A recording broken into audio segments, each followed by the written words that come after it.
cómo los reformadores realmente organizaron este tipo de doctrinas de la gracia y el fundamento de los puntos de los requisitos para ser pastor ya está en la Biblia. Y voy a iniciar con eso para que nosotros podamos ver los puntos que vamos a tratar como la misma Biblia los organiza. Estamos en Primera de Timoteo, capítulo 3. Palabra fiel, si alguno anhela obispado no es avispado, obispado es superintendencia, alguien que supervise. Un pastor es realmente un supervisor. A propósito, quiero contarles que cuando les presento el Evangelio a los católicos romanos y les leo esto, les digo, ¿dónde está la esposa del obispo? Dicen, no, ellos no pueden casarse. Dice, pero la Biblia dice que sí. Dice, el obispado tiene que ser marido de una sola mujer. Sí. Entonces, es bien interesante que ellos no pueden realmente manejar la iglesia bien porque ninguno de ellos saben los sufrimientos y las alegrías de una familia. Palabra fiel, si alguno anhela obispado, buena obra desea, pero es necesario que el obispo, en este caso el pastor, sea irreprensible, marido de una sola mujer. Primero, que sea cristiano. Su cristiandad lo lleva a una vida de camino con Dios, de oración. Marido de una sola mujer, la familia, prudente, decoroso, hospedador, apto para enseñar. Si el pastor no puede enseñar, no tiene esa capacidad, a lo mejor no ha sido llamado a ser pastor. Un pastor no estudia para ser pastor. Dios es el que llama. Dios es el que le da los medios. No dado al vino, no pendenciero, no codicioso de ganancias deshonestas, sino amable, apacible, no avaro, que gobierne bien su casa, que tenga a sus hijos en sujeción con toda honestidad. Pues el que no sabe gobernar su propia casa, ¿cómo cuidará de la iglesia de Dios? Vea lo que dice aquí, versículo 6. No un neófito. Llegó, conoció las doctrinas de la gracia y quiere ser pastor. No, debe pasar por un periodo de entrenamiento, debe pasar por un periodo de servicio dentro de la iglesia para que la iglesia vea claramente si tiene los dones o no. Y no se trata de una persona que decide. En ninguna iglesia el pastor tiene autoridad de invitar a alguien a ser pastor. Es la iglesia que lo reconoce. Y cuando el pastor habla con la iglesia sabe. En Medellín tenemos la escuela de predicadores que no están en el seminario. Bueno, han salido del seminario, pero los entrenan por años. No es cuestión de un neófito que llega y dice ya. Es por años, porque no son los hombres que llaman a un pastor. es Dios que los llama. Y ahora les voy a mostrar en Efesios capítulo 4, versículo 11. No sea que envaneciéndose caiga en la condenación del diablo. Es muy peligroso para un pastor convertirse en una persona orgullosa.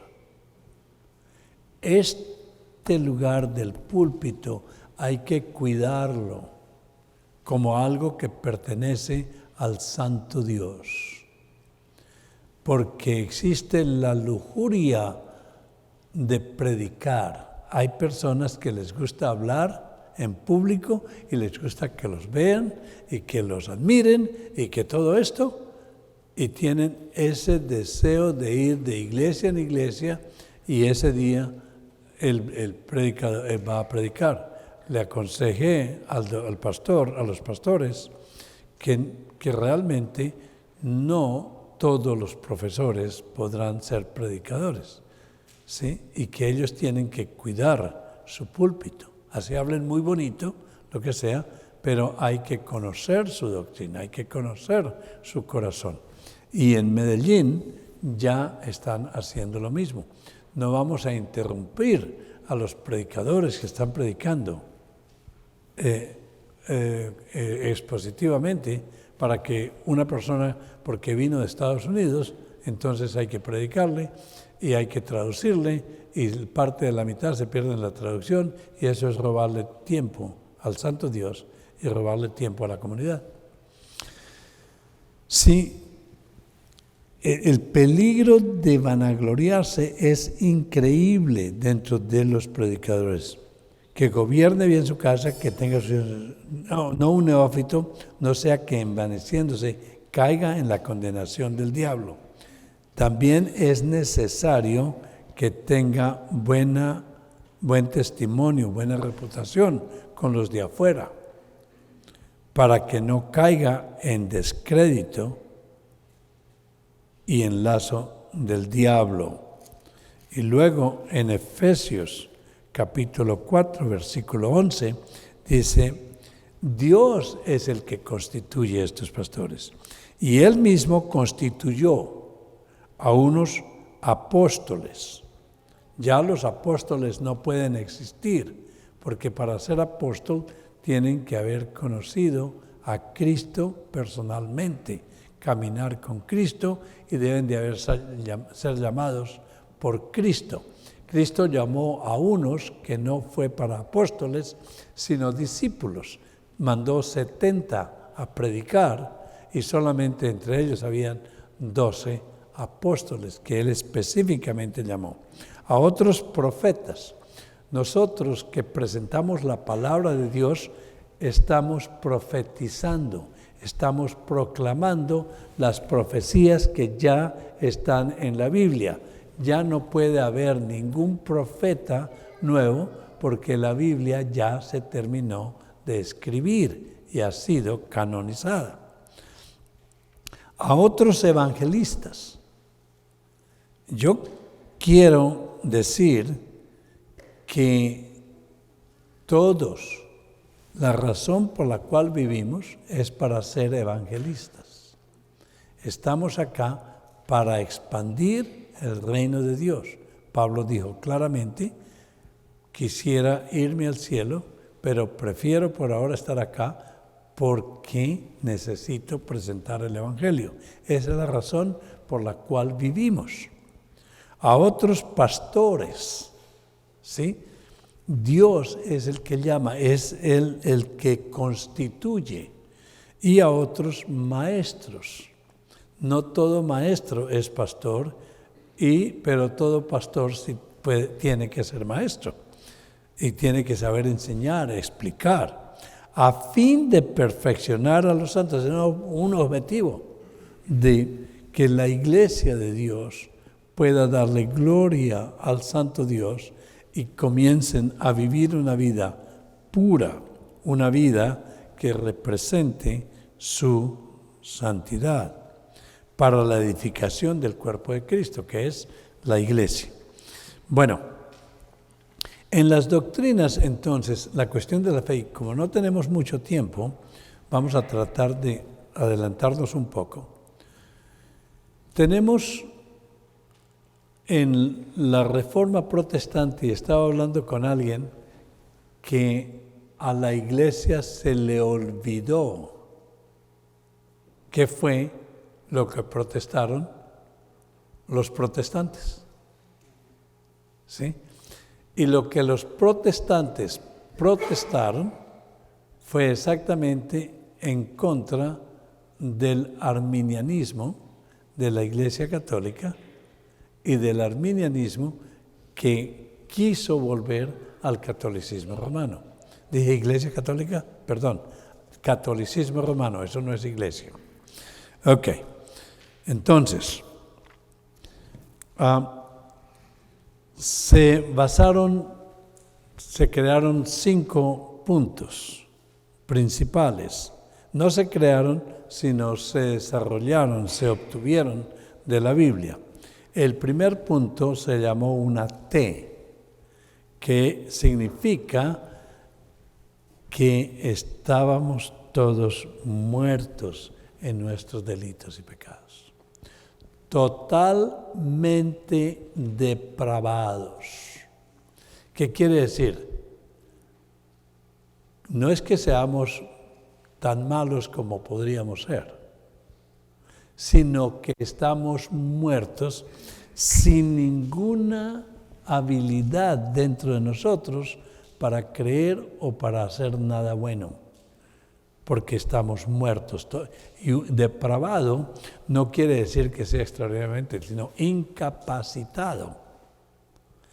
Un muerto está incapacitado de hacer cualquier cosa, está depravado de hacer nada. ¿Por qué? Porque está muerto. Punto. Entonces, eso se llamó la depravación total. Y cuando estamos incapacitados, va a producir unos frutos demoniacales que son depravados, porque estamos incapacitados de hacer nada bueno. Y ya usted puede ver en el capítulo 1 de los Romanos, del versículo 18 hasta el final, una lista larga así de pecados que es increíble. Usted puede ver las obras de la carne en Gálatas capítulo 5, versículo 16 en adelante. Y luego el fruto del Espíritu en mismo Gálatas 22, cuando ya no está depravado. O sea que esa depravación total está demostrada en toda la Biblia y la puede ver desde el Antiguo Testamento hasta la vida actual. Hoy, dice Jeremías, lo que es bueno lo llamamos malo y lo que es malo lo llamamos bueno. Hoy la confusión sigue como en la época de Sodoma y Gomorra, y peor, porque se están inventando formas de ser peor, de maldad. Usted ve a todos los reyes de Israel y es increíble la maldad de esos hombres. Ve la maldad de un rey que mata a alguien para hacerse dueño de su terreno. La maldad es increíble y la manera como la Biblia lo presenta. ¿Por qué esa maldad? Porque están muertos en sus delitos y pecados. El mismo David, ¿sí? La tendencia para nosotros, aunque ahora tenemos libertad de hacer bueno o malo porque hemos nacido de nuevo, nuestra tendencia es hacer lo malo, porque no amamos a Dios, porque no tenemos esa vivencia de que estamos coram Deo, en la presencia frente a la cara del Santo Dios. Cuando usted ve lo que Dios ha hecho, ¿sí?, con la ira de Dios sobre las gentes que comenzaron, que hicieron idolatría en el monte Sinaí, la tierra se los tragó. Rechazaron al santo Dios y Dios les mandó serpientes. Y bueno, todos los aspectos de la ira de Dios contra la depravación, y este mundo sigue totalmente depravado. Es increíble que llevamos casi 3 años de pandemia y nuestra oración era que mucha gente se iba a arrepentir. No pasó, porque esa es la depravación total. El hombre está incapacitado de hacer algo bueno y está incapacitado para creer. No puede creer. Sí, es interesante cuando usted le presenta inclusive el Evangelio a su propia familia. Es la peor montaña para trepar, ¿no es verdad? Sí, las caras que le dan y las miradas y tratan de cambiar el tema lo antes posible. Eso se llama la depravidad total. El hombre está incapacitado. Pero luego viene la U, donde los reformadores, los protestantes, que protestaron contra la iglesia, contra la religión de la época, pusieron la unconditional election, una elección incondicional que no depende de que yo sea bueno. Los arminianos o los que no creen, el pastor que no es reformado y que no tiene esa fe reformada, dice que Dios vio en el corredor del futuro quién iba a creer y quién no iba a creer y esperó para escogerlo desde entonces. Si él se porta bien, condición de que se porte bien, lo escojo. Si se porta mal, no lo escojo. No. La elección incondicional es que Dios escogió desde antes de la fundación del mundo, desde antes de que alguien haya nacido, si lo va a salvar o no. Y la pregunta es, ¿qué clase de Dios es ese? Eso parece injusto. Bueno, estaba enseñando en Cúcuta. ¿Alguien sabe dónde está Cúcuta? Estaba en un estadio. Y cuando llegué a enseñar, ya habían enseñado varios reformados, incluso McDowell. Y cuando llegué, alguien levantó la mano y dijo, ¿usted cree en la elección y en la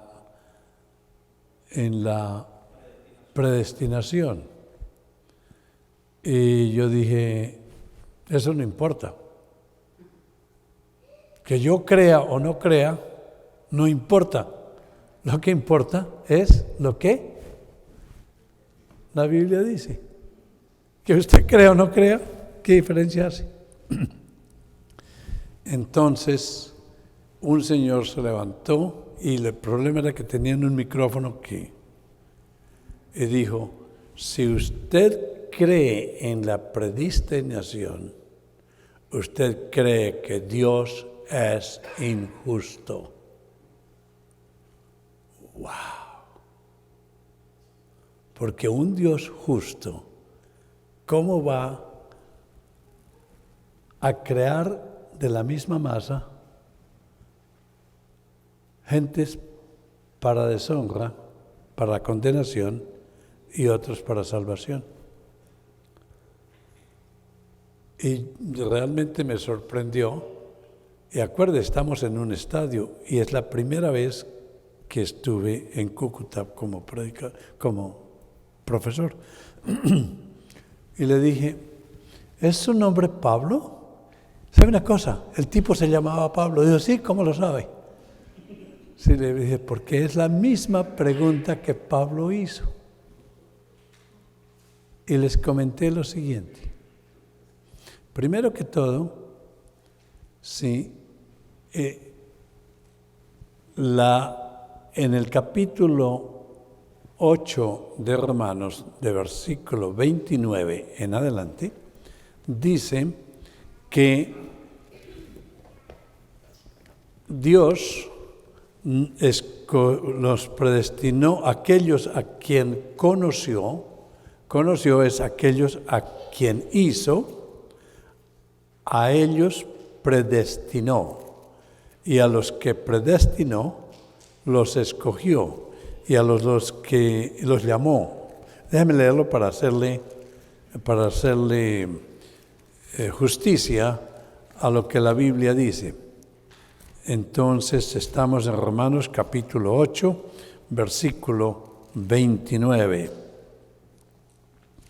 Porque a los que antes conoció, eso quiere decir a los que Él hizo. Esa es la mejor manera de conocer a alguien. Por eso Dios nos habla tan claro del mundo y de todo lo que va a pasar porque Él lo hizo.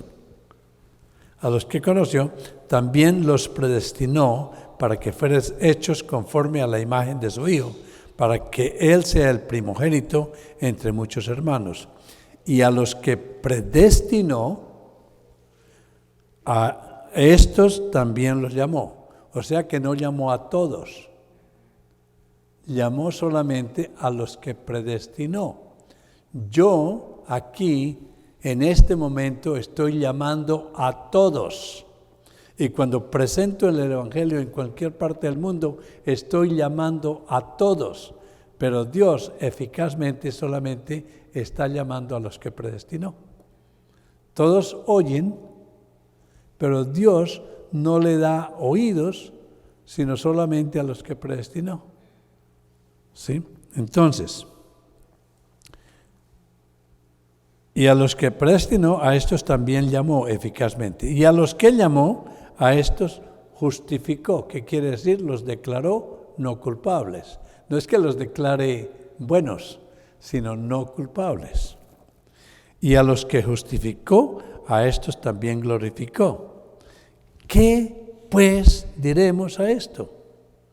Si Dios es por nosotros, si Dios es el que hizo eso, ningún hombre, ¿quién estará contra nosotros? El que no escatimó ni a su propio Hijo, sino que lo entregó por todos nosotros, ¿cómo no nos dará también todas las otras cosas? Y luego dice Pablo que de ahí en adelante nada lo podrá separar del amor de Cristo, ni lo alto, ni lo profundo, ni nada. Entonces le dije, Pablito, le tengo una noticia interesante. Pablo acaba el capítulo 8 y entra al capítulo 9 y pareciera que se contradijera, porque dice, yo quisiera ser anatema, estar separado de Cristo, si Él me manda al infierno para que mis hermanos los judíos crean. Yo no me atrevería a decir eso. ¿Sí? Y ve este diálogo entre Pablo y el Espíritu Santo, todo guiado por el Espíritu Santo, obviamente. Y el Señor le contesta, Pablo, lo sentimos mucho, pero ya tenemos un Redentor que murió por ellos, no te necesito. ¿Sí? Y dice, pero si ellos no se salvan, de los cuales llega la Biblia, de donde llegó Cristo, de todo esto, entonces yo quiero salvar a mis hermanos. Es una pasión por los perdidos. No todos tenemos eso. Y el Señor le contesta, Pablo, no se trata del que corre, ni del que quiere, sino de aquellos que Dios tenga misericordia. Él no tiene misericordia de todos.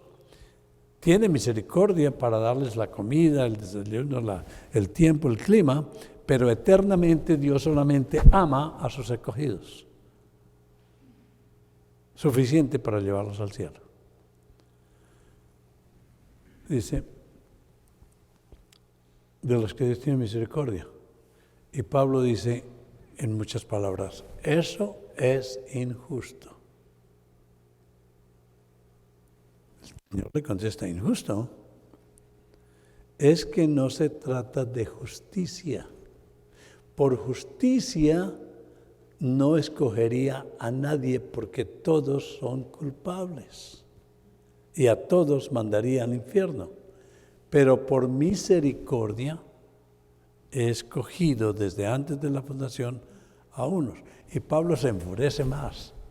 Dice, ¿cómo puede ser eso posible? Dice, Pablito, mira, te voy a decir algo. Te voy a contar una historia. Habían 2 niños que ni aún no habían nacido, ni habían hecho nada, ni bueno ni malo, ¿sí? Para que la predestinación, para que el consejo de Dios determinado se cumpla, a uno aborrecí y al otro amé. A uno amé y al otro odié. Y Pablo se enfurece. ¿Será que habrá injusticia en Dios? ¿Y qué le contesta el Espíritu Santo? De ninguna manera. De ninguna manera. Y continúa. Y el Señor le explica, mira, tengo misericordia. Es que tú no has leído el Antiguo Testamento, Pablito. Porque en el Antiguo Testamento dice que tuve misericordia del que tuve misericordia, a Moisés le dije, y al que quiero endurecer, endurezco. Y eso lo hago para mi gloria. Por eso se endureció el corazón de Faraón. Más duro de lo que lo tenía. Y Pablo sigue preocupado y luego el Señor le contesta en español. ¿Y qué? Capítulo 9, creo que es versículo 22. ¿Y qué? ¿A ti qué te importa?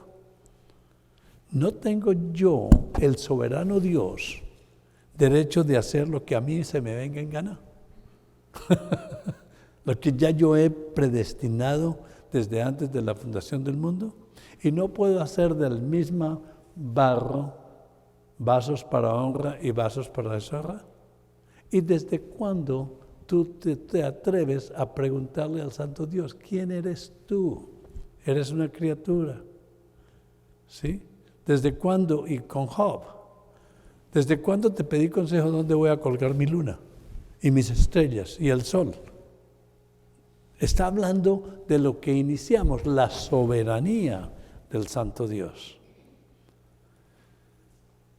Y Pablo sigue con esta pelea hasta que llega al capítulo 11.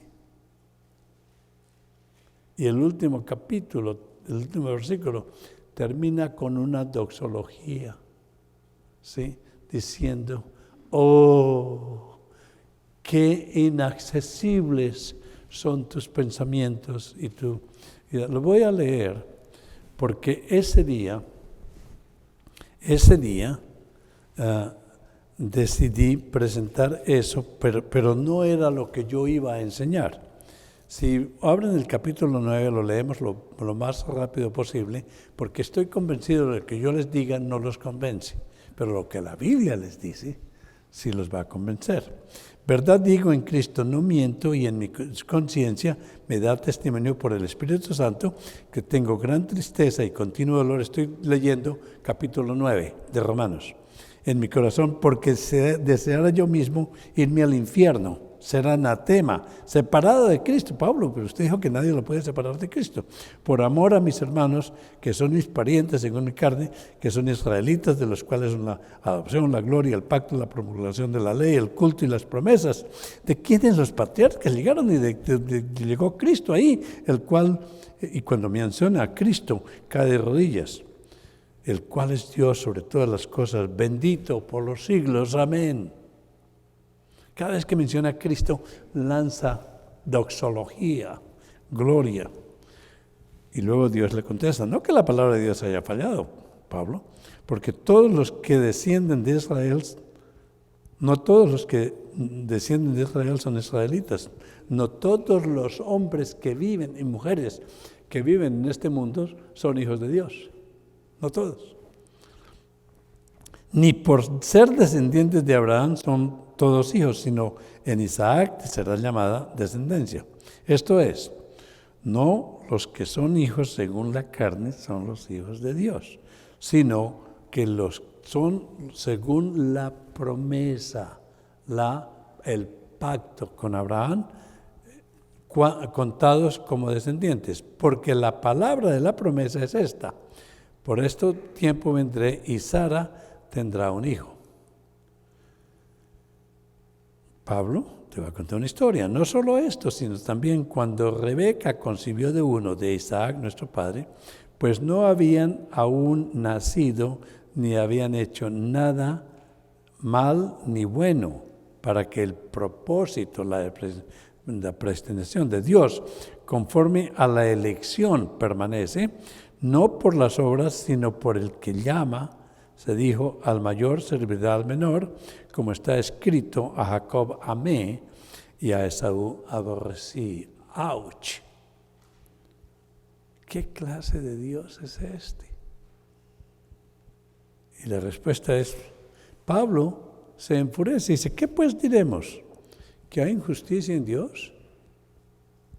Eso fue lo que Pablo había dicho. Eso es injusto. Pablo ya sabía que esto estaba en la Biblia, o el apóstol Pablo.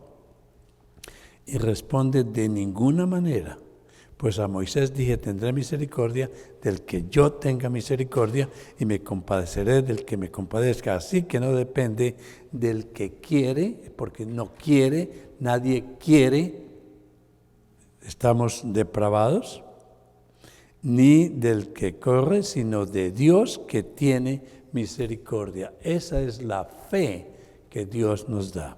Porque la Escritura dice a Faraón, para esto mismo te he levantado, para mostrar en ti mi poder, para que mi nombre sea anunciado en toda la tierra. De manera que de quien quiere tener misericordia y al que quiere endurecer, endurece. De manera, pero me dirás, ¿por qué pues inculpa? Pablo dice, si tú estás encargado de todo, Dios, y todo está bajo su soberanía, ¿por qué me inculpa de pecado? Si yo soy un robot. Es básicamente lo que está diciendo. Y Dios le contesta, mas antes, oh hombre, ¿quién eres tú para que alterques con Dios? ¿Se acuerda? Sus pensamientos son más altos que los nuestros, sus caminos, sus maneras.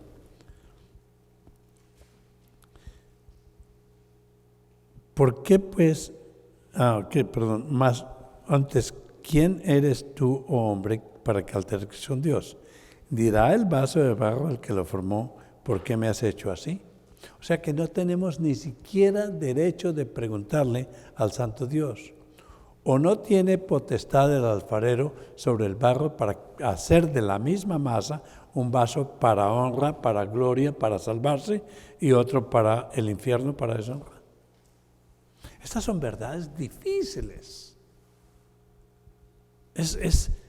¿No le contriñe el corazón ver un niño que aún no ha nacido y ya ha sido predestinado por Dios? Yo no comprendo esto. Si fuera yo Dios, no haría esto, pero yo no soy Dios. ¿Sí? ¿Por qué? Porque nunca podemos. Y luego el Señor le contesta. 22 en español. ¿Y qué? ¿A ti qué te importa? Si Dios, queriendo mostrar su ira y hacer notorio su poder, soportó con mucha paciencia los vasos de ira preparados para destrucción, y para hacer notorias las riquezas de su gloria, las mostró para con los vasos de misericordia que Él preparó. No es que ellos se prepararon de antemano para gloria. y a los cuales también ha llamado, esto es a nosotros, no solo de los judíos, sino también de los gentiles. Es para personas de todo el mundo, pero no todos de todo el mundo. Está claro. Como también en Oseas dice, llamaré pueblo mío al que no era pueblo mío, y a la amada mía al que no. Y continúa que la salvación no es por justicia. ¿Qué pues diremos? 30. Que los gentiles que no iban tras la justicia han alcanzado la justicia, han alcanzado ser justificados por Dios. Es decir, la justicia que es por la fe. Mas Israel, que iba tras una ley de justicia, no la alcanzó. ¿Por qué? Porque iban tras ella no por fe, sino por las obras de la ley. O sea que la fe es la que Dios le ha regalado. ¿Saben lo que me pasó? No me gustan los predicadores que lloran y que hacen gritos y todo. Pero me quebranté y dije, y caí de rodillas y comencé a orar. Dice, Señor, yo no comprendo esto, ni nunca lo comprenderé, porque tú eres el único Dios. Yo no soy Dios para llegar a comprender todo lo que tú haces. Pero te doy gracias que no me pasaste por alto y me diste esta bendita salvación cuando no la merezco ni la comprendo. Así que voy a agarrar tu perdón y te voy a dar gracias, así yo no comprenda. Y cuando me levanté de rodillas, casi todo el auditorio estaba de rodillas, llorando. ¿Sí? Y orando. Fue un espectáculo extraordinario ante los ojos del Santo Dios.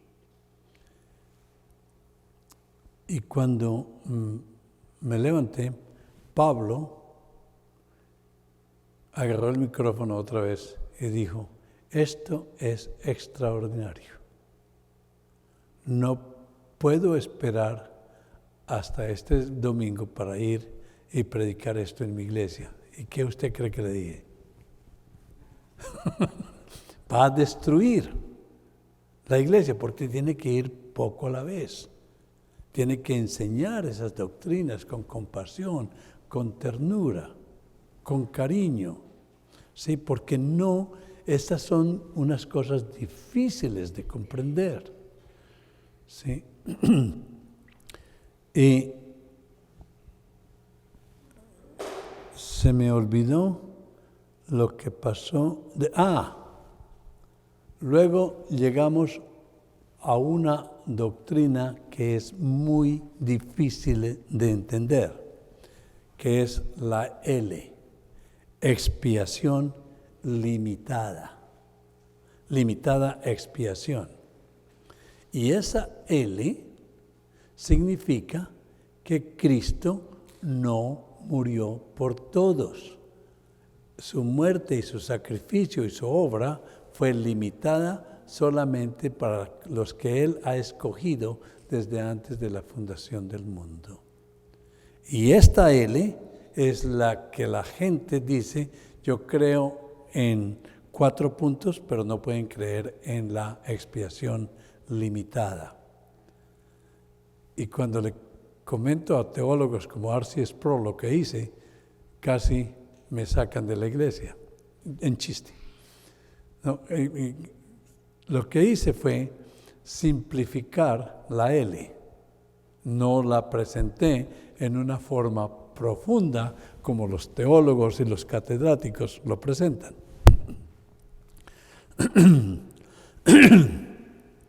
Les pregunté, hice esta pregunta.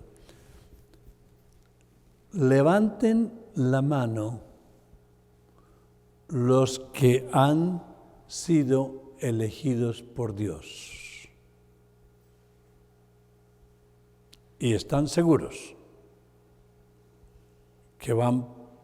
que usted es cristiano, pero ha sido elegido por Dios. Todos, como unos 20 levantaron la mano. El resto no la levantaron. Entonces dijo, ok, déjenme hacerle otra pregunta. Bajen la mano. ¿Cuántos de ustedes, si mueren esta noche, llegan al cielo y Dios les dice, ¿por qué te debo dejar entrar en mi reino? Y usted le dice, porque soy malo y porque creí en tu Hijo como mi único y suficiente medio de salvación, y confié en Él, que Él pagó en absoluto por todos mis pecados. Así que a través de Él me convertí en tu Hijo. Papá, por eso tengo derecho de estar en tu casa, porque eres mi Padre, por el sacrificio de tu Hijo y la fe que tú me diste. ¿Cuántos de ustedes creen que pueden contestarle eso al Padre cuando lleguen al cielo? Y todos levantaron la mano. Y guarden la mano levantada. Ustedes, todos han sido elegidos por Dios. Porque nunca hubieran podido creer en Cristo como único y suficiente medio de salvación si Dios no los hubiera elegido y les hubiera dado esa fe para creer. ¿Sí? Y lo que dice es simple, que los teólogos no lo quieren, dice, es limitado solamente para los que creen en Cristo. Claro que eso es muy superficial, ¿no es verdad? Pero realmente es limitado solamente para los que Dios escogió desde antes de la fundación del mundo. Y todos los que Dios escogió desde antes de la fundación del mundo van a creer en Cristo. Ninguno se le pierde. Ni uno solo sale de mis manos. Sí, y ninguno va a perder esa salvación. Esa es limited atonement, la expiación limitada. Y si un pastor no conoce esta fe, ¿cómo la podrá enseñar? Y luego viene la gracia irresistible. ¿Qué quiere decir eso? Cuando el Espíritu de Dios entra en el corazón de una persona, abrió preciso donde la necesito. Sí. Dice lo siguiente. Capítulo 10, versículo 6 en adelante. Pero la justicia que es por la fe, eso quiere decir la justificación. Le dice así, no digas en tu corazón, ¿quién subirá al cielo? Esto es para traer abajo a Cristo. ¿O quién descenderá al abismo? Esto es para hacer subir a Cristo de entre los muertos. Mas, ¿qué dice cerca de ti esta palabra? En tu boca y en tu corazón está la palabra de fe que predicamos. Que, escuche esto, versículo 9. Si confesares con tu boca que Jesús es el Señor y creyeres en tu corazón, la boquita no es suficiente, tiene que ser convencido del corazón que le va a mover los labios para confesar que Dios levantó a los muertos, serás salvo. O sea que con el corazón se cree. Porque, versículo 10, porque con el corazón se cree para justicia, para ser justificado, para ser salvo, para ser declarado no culpable. Pero con la boca se confiesa para salvación. Pues la Escritura dice, todo aquel que en él creyere no será condenado, no será avergonzado.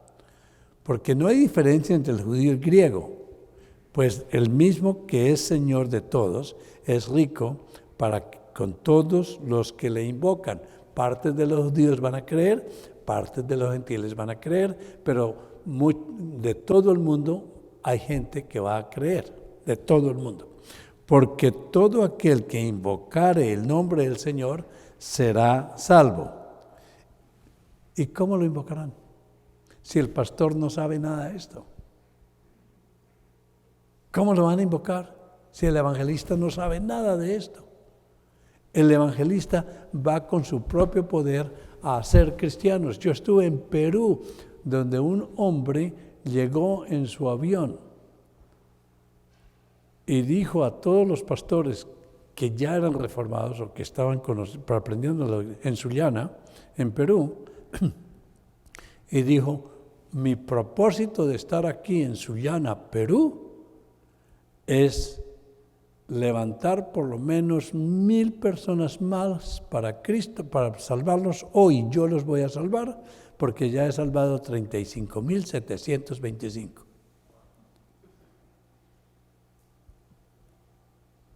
Todo el mundo dice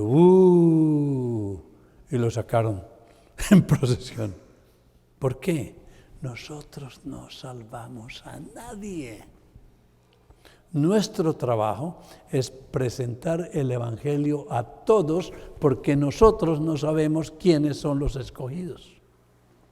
Y el Espíritu Santo es el que va a salvar a los que han sido escogidos por Dios desde antes de la fundación del mundo. Vea.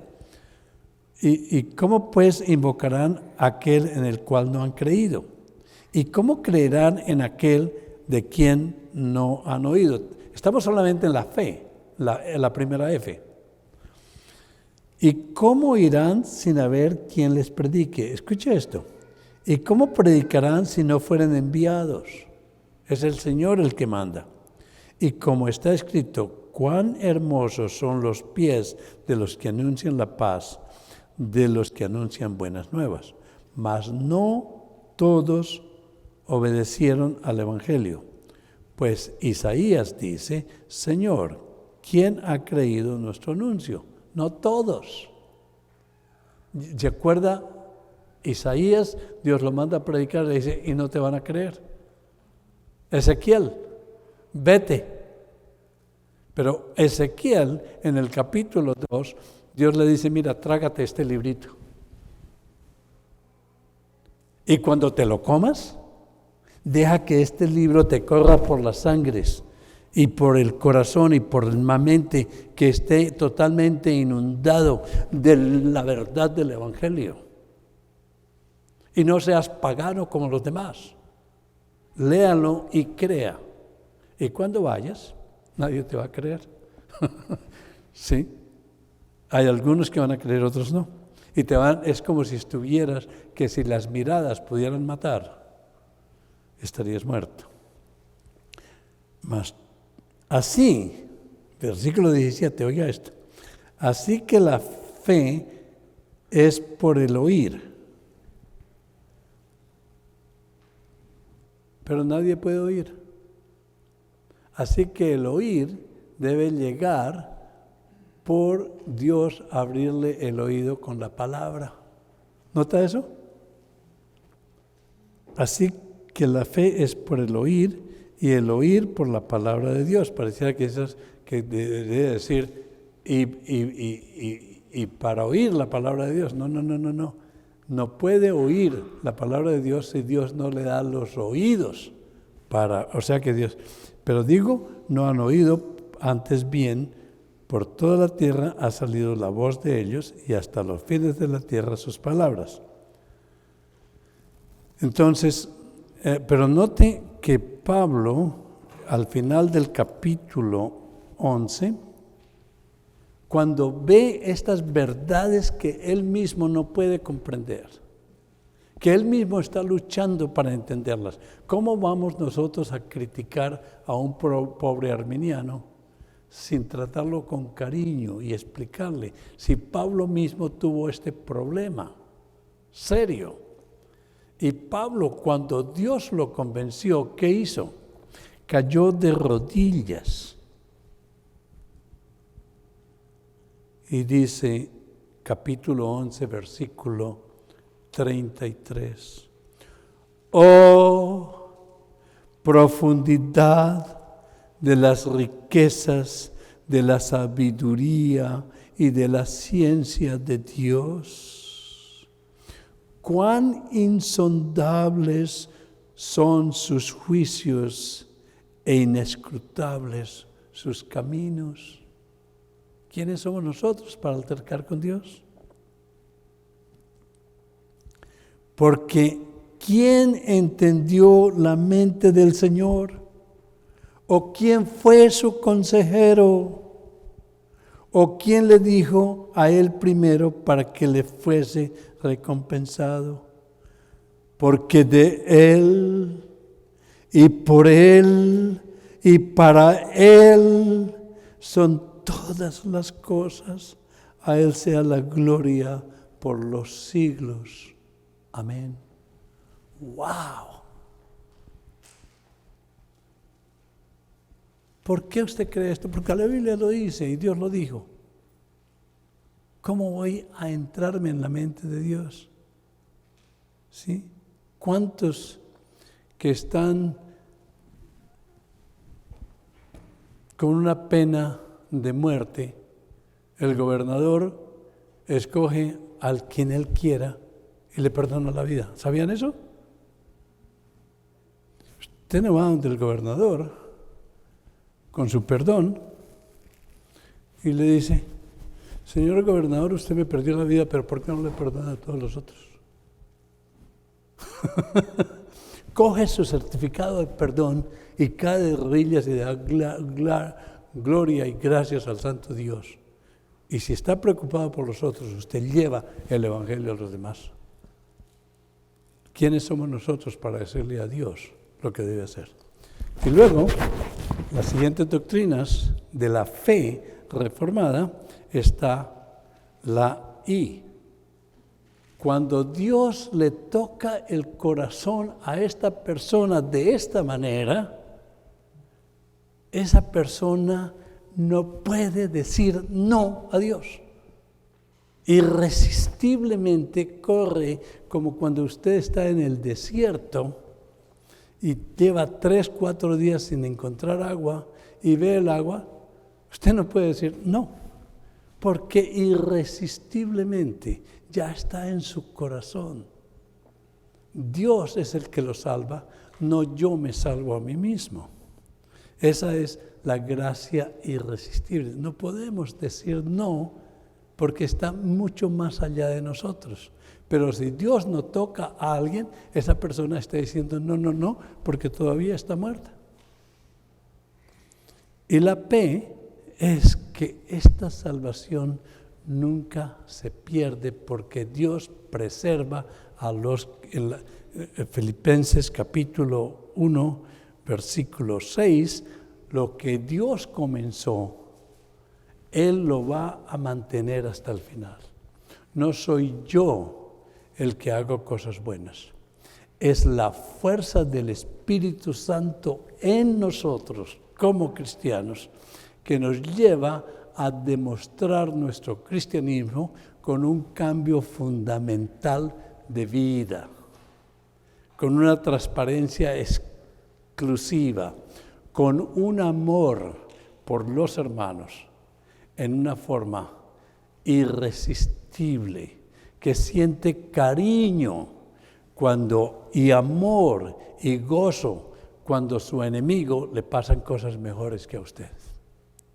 ¡Wow! Porque este mundo no es nada, es muy corto. ¿Sí? Y llega a esa convicción. Y no puede esperar el momento de encontrar a cualquier persona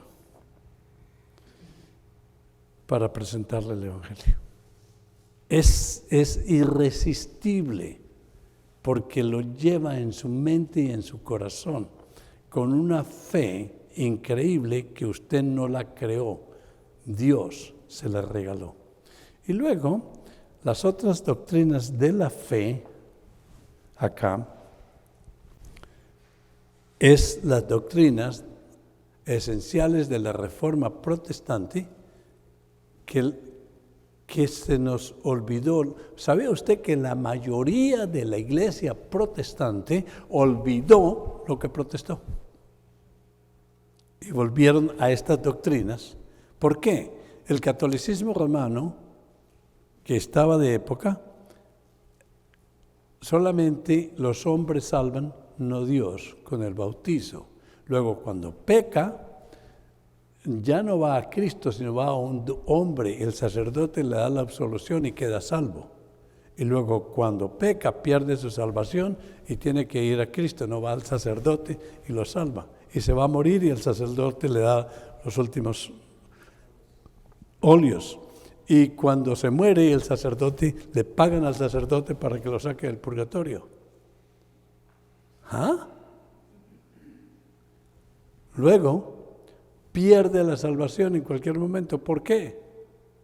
Porque es una salvación de hombres.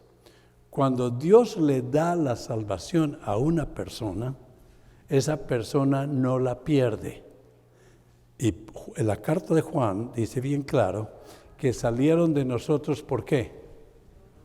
No eran de nosotros, no perdieron nada porque nunca han tenido esa salvación. Mucha gente dice, ay, pero ¿cómo es posible que no se pierda si ese pastor y todo lo bueno que era y tal, ¿sí? Y ahora se salió y ahora renunció de la iglesia y es un pagano allá, perdió su salvación, no perdió nada, porque nunca la ha tenido. Por eso es que la salvación no se pierde. Ahora tenemos los otros 5 puntos básicos, que tenemos 10 minutos más y nos vamos. Les prometí hasta las 9:15 porque me llegaron tarde, ¿sí? Entonces, los otros 5 puntos básicos de esta fe reformada es la convicción absoluta de que la Biblia es la suprema autoridad. En el momento en que usted se agarra a hablar en lenguas, ha destruido la autoridad de las Escrituras. El Espíritu Santo ya no revela más Escritura. Ya está cerrada. Ah, pero es que tengo que tener un intérprete, ¿y cómo sabe usted? Bueno, las profecías están cerradas. La única profecía que nosotros podemos declarar es la profecía de las Escrituras. Mañana nos gastaremos un poquito de tiempo demostrando este principio de las Escrituras. Luego tenemos sola gracia, que ustedes la vieron esta noche. Es solamente un regalo de Dios. La sola fe es esa fe que el Espíritu Santo le da a los escogidos de Dios. Si usted cree en Cristo como único y suficiente medio de salvación y confía en Él, usted ha sido escogido por Dios. Es la mejor noticia que les puedo dar esta noche. Para siempre. Y luego, solos Cristos. Eso parece simple, pero Cristo ha sido totalmente rechazado, agregándole algo a Cristo, otros medios de salvación. Inclusive el pastor que no es reformado anda salvando gente por ahí, pidiéndole a la gente que repita oraciones. O sea que ya no es solamente Cristo el que salva, sino ese pastor que está salvando a esta gente. En efecto, yo creo que los únicos animales que se salvan son los papagayos cuando repiten, un loro, que repiten la oración que el pastor les dice, repite la oración y queda salvo. Sí, porque eso es lo que nos convierten en animales que seguimos unas ideas de hombres. Solos Cristos, en soli Deo gloria. Esos son principios básicos de la razón por la cual somos cristianos, para expandir el Evangelio solamente para la gloria de Dios. Mañana, ¿a qué hora nos encontramos? ¿A las 9? ¿Por qué no nos encontramos acá a las 8:55? ¿Estaría bien?